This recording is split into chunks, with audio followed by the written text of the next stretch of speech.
Hello students, आप सभी छात्रों का एक बार फिर से हमारे ऑफिशियल यूट्यूब चैनल साइंस स्टडीबल में बहुत बहुत स्वागत है।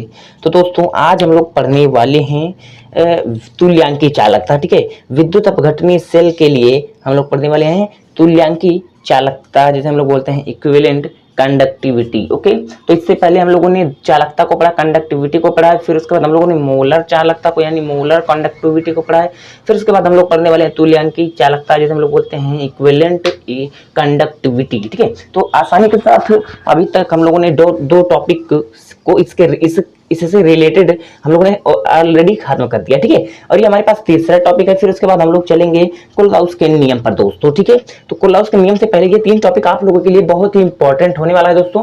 ठीक है, और दो टॉपिक जो बच्चे नहीं देखे हैं, कृपया करके इसी वीडियो के आप लोगों को पता है कि ये हमारा चैप्टर नंबर 3 से है दोस्तों। ठीक है, चैप्टर 3 किससे? चैप्टर नंबर 3 से, जिसका नेम है दोस्तों विद्युत रसायन। ठीक है मेरे भाई, विद्युत रसायन। तो प्लीज यार, मैं आप लोगों को एक बार फिर से सजेशन देना चाहता हूं, जो बच्चे वीडियो को नहीं देखें जाएं, हमारे इसी वीडियो के डिस्क्रिप्शन बॉक्स में आप लोगों को लिंक मिलेगा और आप लोगों को चैप्टर नंबर 3 विद्युत रसायन वाला पोर्शन देख लेना है। ठीक है दोस्तों, तो बहुत ही अच्छे तरीके से यार आप लोगों को एक एक टॉपिक को मैं समझाते हुए आगे बढ़ रहा हूँ। और ये जो टारगेट 90+ हम लोगों ने लिखा है, ये आपका जो ड्रीम होता है दोस्तों, जो हर एक बच्चे का ड्रीम होता है, ये मैं आप लोगों को गारंटी ले रहा हूँ। अगर हम लोग जिस प्रकार से आप लोगों को मेहनत करवा रहे हैं, तैयारी करवा रहे हैं दोस्तों, आप लोग भी हमारे उसी लेवल की तैयारी कीजिए। 100% गारंटी दे रहा हूँ कि 90+ आदमी हिलाता है भाई, कोई शैतान नहीं हिलाता। ठीक है, तो यार आप लोगों को एक ही चीज करना है, #जिद। ठीक है, #जिद दोस्तों, ये हम लोगों का कोड है।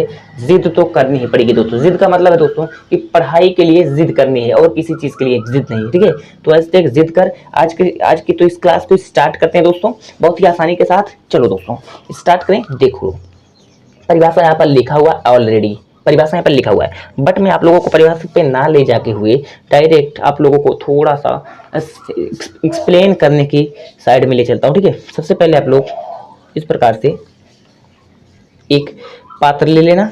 ठीक है, पात्र में हम लोगों ने दोस्तों दो इलेक्ट्रोड, ये हमारा होता है एनोड, ये हमारा होता है कैथोड। ओके, और आसानी के साथ देखिए, कैथोड हमारा नेगेटिव चार्ज होता है और एनोड हमारा पॉजिटिव चार्ज होता है। ओके, अब इसमें हम लोगों ने विद्युत अपघट्य ले लिया। क्या ले लिया है? विद्युत अपघट्य। अब जिन बच्चों को अगर विद्युत अपघट्य भी नहीं पता है तो कैसे काम चलेगा यार। ठीक है, जब इसीलिए मैं बोल रहा हूँ कि चैप्टर नंबर 3 का वीडियो का लिंक आप लोगों को चैनल पे मिल जाएगा, आसानी के साथ जाइए पूरा देख लीजिए। ठीक है, अब देखो NaCl सोडियम क्लोराइड विद्युत अपघट्य ले लिया है। विद्युत अपघट्य का मतलब होता है कि जिसको हम लोग अगर विलेन में घोल दें, ठीक है, तो क्या होता है, वो अपने आयनों में टूट जाता है, जैसे सोडियम प्लस में और क्लोराइड माइनस में टूट जाता है दोस्तों। बस इतनी सी इसकी खासियत है। ठीक है, तो हम लोगों ने NaCl ले लिया है। तो इसमें जो हमारी विद्युत अपघट्य होती है दोस्तों, विद्युत अपघट्य की जो मात्रा होती है, देखो तुल्यांकी चालकता, तुल्यांकी चालकता हम लोग किसे बोलेंगे दोस्तों, जिसमें हमारा ये जो विद्युत अपघट्य है, ठीक है, विद्युत अपघट्य जो है हमारा, ये मान लो हम लोगों ने सोडियम क्लोराइड को मिला लिया है। ओके, तो इस विद्युत अपघट्य में जो मात्रा है दोस्तों कितनी होनी चाहिए जानते हो? इनमें जो ग्राम तुल्यांकों की संख्या, ग्राम तुल्यांक की संख्या इसमें जानते हो कितनी होनी चाहिए? 1 होनी चाहिए। जैसे 1 होनी चाहिए, 1 होनी चाहिए। ठीक है, अब हम आपको मोलर चालकता में क्या बताए थे? मोलर चालकता में मैंने आपको बताया था दोस्तों, यहाँ पर मैं नोट पॉइंट लिखवा दे रहा हूँ। ठीक है, नोट पॉइंट। मोलर चालकता में, चलो मैं इससे आप लोगों को बता दे रहा हूँ, आप लोग पढ़ोगे तो समझ में आ जाएगा। मोलर चालकता में मैंने आपको बताया था दोस्तों क्या, कि वहां पर 1 मोल विद्युत अपघट्य उपस्थित होगा आयतन में, V आयतन में। और हमने चालकता में बताया था दोस्तों कि 1 ml आयतन में, एकांक आयतन में हमारा विद्युत अपघट्य क्या होता है दोस्तों? उपस्थित होता है 1 ml में चालकता के लिए। और मोलर चालकता के लिए हमने आपको बताया था 1 मोल। तो ठीक इसी प्रकार से तुल्यांकी चालकता के लिए हमारा हो जाएगा दोस्तों कितना? ग्राम तुल्यांक की संख्या 1, यानी जो 1 ग्राम तुल्यांक, जो हमारा विद्युत अपघट्य है 1 ग्राम तुल्यांक होना चाहिए। ठीक है, 1 ग्राम तुल्यांक, ग्राम तुल्यांकों की संख्या कितनी होनी चाहिए? 1 होनी चाहिए। ओके, समझ में आ गई बातें? चलो, ये बातें अगर समझ में आ गई तो आप लोगों को तो यार ये सब पता है कि इसका क्षेत्रफल 1 सेंटीमीटर स्क्वायर हमने लिया था। ठीक है, इनके दोनों के बीच की दूरी हम लोगों ने 1 सेंटीमीटर ली थी। शुरू से इसीलिए मैं बोल रहा हूँ क्योंकि आप लोग जब शुरू से टॉपिक को छोड़ देते हो तो बीच में आप लोगों को प्रॉब्लम हो जाती है, बट मैं प्रॉब्लम होने नहीं दूंगा। आसानी के साथ वीडियो को देखिएगा फुल, ठीक है, फुल कॉन्सेप्ट के साथ मैं आप लोगों को यहाँ पे चीजों को बताते हुए चल रहा हूँ। ये बात समझ में आ गई दोस्तों? तो अब आप लोगों को बस परिभाषा समझ लेना है, अब आप लोगों को याद हो जाएगा, ठीक है। यही आप लोगों का चेंज होता रहता है। यही देखो, तुल्यांक की चालकता के लिए ग्राम तुल्यांक की संख्या जो 1 होनी चाहिए, मोलर चालकता के लिए 1 मोल विद्युत अपघट्य होना चाहिए, चालकता के लिए 1 ml आयतन में विद्युत अपघट्य होना चाहिए। बस यही बात है और सब सेम है भी। अब देखो यहाँ से लिखा हुआ परिभाषा, 1 ग्राम तुल्यांकी भार वाले विद्युत अपघट्य, 1 ग्राम तुल्यांकी भार वाले विद्युत अपघट्य के विलयन की चालकता। अब यहाँ पे देखो 1 ग्राम तुल्यांक संख्या है, अब इसकी जो चालकता होगी, इसकी जो कंडक्टिविटी होगी, वही हमारी होगी दोस्तों क्या, तुल्यांकी चालकता, जिसे हम लोग लेमडा EQ, ठीक है, लेमडा और नीचे EQ मतलब इक्विवेलेंट, और लेमडा तो हमारा है ही, ठीक है दोस्तों, तो लेमडा इक्विवेलेंट कहते हैं। इतनी बात समझ में आ गई?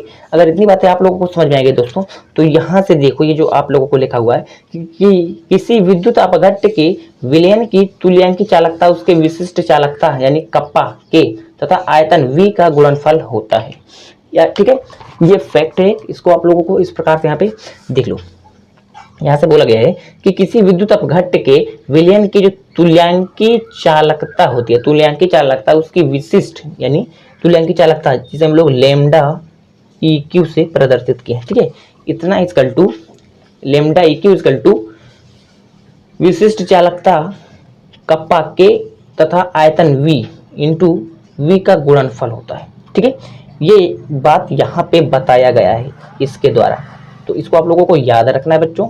इसको अगर आप लोग याद रखोगे तो बहुत ही मजा आने वाला है यार, बहुत ही मजा आने वाला है। ध्यान से देखिएगा, अगर ये बात आप लोगों को समझ में आ गई दोस्तों तो बहुत अच्छी बात है। और देखो नीचे लिखा हुआ है कि जिसमें विद्युत अपघट्य का 1 ग्राम तुल्यांक घुला हुआ है, तो मैं ऑलरेडी आप लोगों को बता दिया 1 ग्राम तुल्यांक घुला हुआ है, ठीक है। अब दोस्तों यहाँ पे आप लोगों को क्या करना है, यहाँ पे आप लोगों को एक संबंध देखना है कि दोस्तों जैसे हम लोगों ने मोलर चालकता, मोलर कंडक्टिविटी के लिए हम लोगों ने मोलरता का यूज किया था, मोलरता का यूज किया था, जी हाँ दोस्तों, मोलरता का, ठीक है। तो ठीक इसी प्रकार से हम लोग यहाँ पे, क्योंकि वहां पे मोलर कंडक्टिविटी से मोलरता क्या करता था, रिलेट करता है, ठीक इसी प्रकार से यहाँ पे तुल्यांकी चालकता से हमारा नार्मलता रिलेट करता है, कैपिटल N। तो कैपिटल N नॉर्मलता बराबर क्या होता है, नॉर्मलता बराबर क्या होता है, ध्यान से देखिएगा, नॉर्मलता बराबर हमारा होता है नंबर ऑफ ग्राम इक्विवेलेंट, मतलब नंबर ऑफ ग्राम इक्विवेलेंट, या आप लोग बोले ग्राम तुल्यांकों की संख्या, ग्राम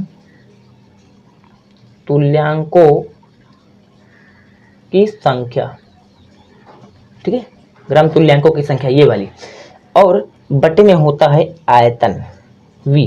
अगर हमारा V ml में है, तो ऊपर में हम लोगों को 1000 से मल्टीप्लाई कर देना है। बस ये छोटी सी बात आप लोगों को याद रखनी है, ठीक है दोस्तों।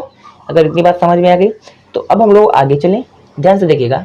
अब यहाँ से अगर हम लोग देखें n इक्वल टू, देखो नंबर ऑफ ग्राम इक्विवेलेंट या ग्राम तुल्यांकों की संख्या कितनी है, 1 है, तो हम लोग ऊपर में लिखेंगे 1 और मल्टीप्लाई कर देंगे 1000 से। ओके भाई, नीचे हमारा है V, ठीक है। अब यहाँ पे हमारा ml में है, तो आप लोगों को समझ जाना है, ठीक है। अब यहाँ से आप लोगों को ऊपर देखो 1000 से मल्टीप्लाई है, इसका मतलब V हमारा आयतन जो है किसमें है, ml में है, ठीक है। अगर कुछ नहीं होता तो हमारा V कितने होता है, लीटर में होता है। तो अब यहाँ से हम लोग क्या करेंगे, अगर हम लोग V को लेफ्ट साइड में ट्रांसफर कर दें इस साइड में, ठीक है, तो हम लोगों को n इस साइड में लाना पड़ेगा। तो क्या हो जाएगा, 1000 से जब हम 1 में मल्टीप्लाई करेंगे भाई, तो यहाँ पे हमारा हो जाएगा 1000, ठीक है, नीचे में हमारा हो जाएगा n और इधर हमारा आ जाएगा V। तो ये हमारा ऑलरेडी हो चुका है हम लोगों को, ठीक है, ये हो गया।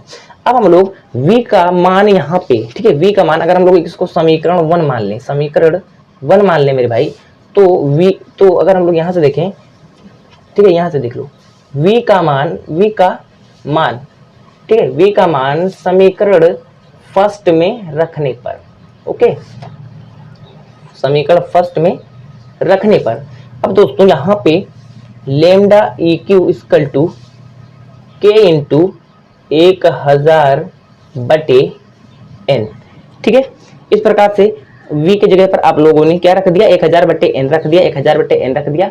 अब आप लोगों का दोस्तों ये ऑलरेडी फॉर्मूला बन चुका है। यही हमारा है तुल्यांकी चालकता का फॉर्मूला, तुल्यांकी चालकता का फॉर्मूला, तुल्यांकी चालकता का फॉर्मूला। इसको आप लोग याद कर लीजिएगा दोस्तों, बहुत ही इंपॉर्टेंट फॉर्मूला है। न्यूमेरिकल्स हम जब आगे करवाएंगे आप लोगों को ऑल चैप्टर्स का, तो ये सब फॉर्मूले मैं आप लोगों को एक वीडियो टोटल जितने भी फॉर्मूले हैं सब पर बना दूंगा कि जितने भी फॉर्मूले आप लोगों को याद कैसे करना है, ट्रिक वाला, ठीक है।